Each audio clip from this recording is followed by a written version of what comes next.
झारखंड में मौसम सर्द होने लगा है, लेकिन सियासी तपिश बढ़ती जा रही है। घाटशिला विधानसभा उपचुनाव को लेकर मोर्चाबंदी तेज है। शुक्रवार को सत्तारूढ़ झारखंड मुक्ति मोर्चा के उम्मीदवार सोमेश चंद्र सोरेन और भारतीय जनता पार्टी के बाबूलाल सोरेन ने अपना नामांकन दाखिल कर दिया है। इधर उम्मीदवार के नाम को लेकर तमाम अटकलों और कयासों के बीच झारखंड लोकतांत्रिक क्रांतिकारी मोर्चा ने अपने पहलवान को भी मैदान में उतार दिया है। जी हां, जयराम कुमार महतो ने रामदास मुर्मू के नाम पर मुहर लगाई है। रामदास मुर्मू एक बार फिर घाटशिला में उम्मीदवार बनाए गए हैं। उनके खेवनहार झारखंड लोकतांत्रिक क्रांतिकारी मोर्चा के प्रमुख और डुमरी से विधायक जयराम कुमार होंगे। पीछे पीछे चलेगी जयराम की सेना। 2024 में हुए विधानसभा चुनाव में भी रामदास सोरेन झारखंड लोकतांत्रिक क्रांतिकारी मोर्चा के टिकट से चुनाव लड़े थे, लेकिन महज 8000 वोटों पर सिमट गए थे। तब सत्तारूढ़ झारखंड मुक्ति मोर्चा के रामदास सोरेन को 98,000 और भारतीय जनता पार्टी के बाबूलाल सोरेन को लगभग 75,000 वोट मिले थे। रामदास सोरेन के निधन से यह सीट खाली हुई है। 11 नवंबर को होने वाले चुनाव में रामदास सोरेन के पुत्र सोमेश चंद्र सोरेन झारखंड मुक्ति मोर्चा के उम्मीदवार हैं और भारतीय जनता पार्टी ने चंपाई सोरेन के पुत्र बाबूलाल सोरेन को एक बार फिर मैदान में उतारा है।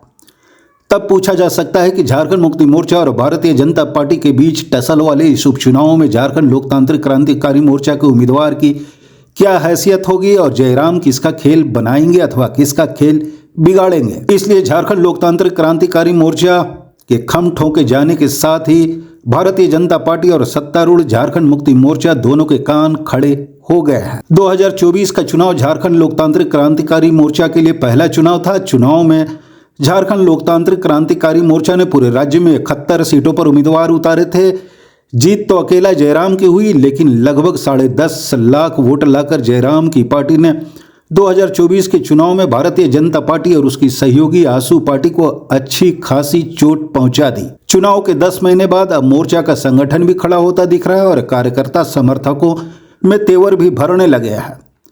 जाहिर तौर पर अब घाटशिला में झारखंड मुक्ति मोर्चा और बीजेपी के बीच झारखंड लोकतांत्रिक क्रांतिकारी मोर्चा भी एक धुरी बनाने की कोशिश करेगा। जयराम के पास यहां खोने को कम और पाने को अधिक है। अगर रामदास मुर्मू ने 8000 से अधिक वोट हासिल किए तो यह पता चलेगा कि झारखंड लोकतांत्रिक क्रांतिकारी मोर्चा और उसके उम्मीदवार दोनों की पैठ बढ़ने लगी है। साथ ही घाटशिला में झारखंड लोकतांत्रिक क्रांतिकारी मोर्चा का लिटमस टेस्ट भी हो जाएगा कि आदिवासी इलाके में जयराम और उनकी पार्टी की सियासी हैसियत कितनी है।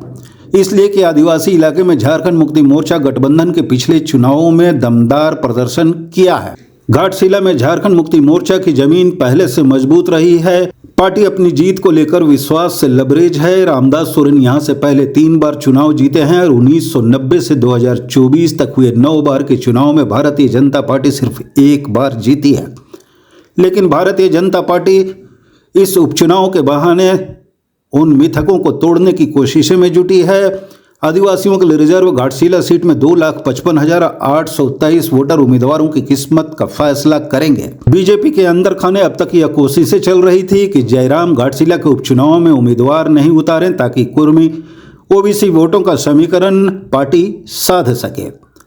दरअसल कुर्मी वोटों का खासकर युवाओं का रुझान जयराम के साथ दिखता रहा है, लेकिन सिर्फ कुर्मी वोटों के सहारे जयराम के लिए भी इस उपचुनाव में मजबूत प्रदर्शन करना बेहद कठिन हो सकता है।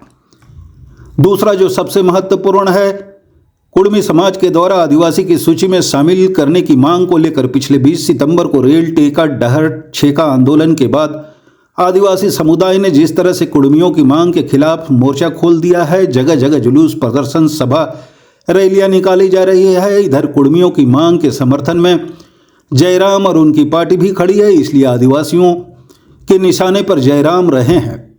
इस विवाद को लेकर सोशल मीडिया पर भी दोनों खेमे में उबाल है। जाहिर तौर पर इस विवाद का घाटशिला के उपचुनाव में असर पड़ने से इनकार नहीं किया जा सकता। बहरहाल अभी पानी का बहना बहुत बाकी है और जयराम के पास चुनाव लड़ने आजमाने संगठन को धार देने का स्पेस भी। फैक्ट फाइल को लाइक करें, सब्सक्राइब करें, अपनी प्रतिक्रिया जरूर जाहिर करें।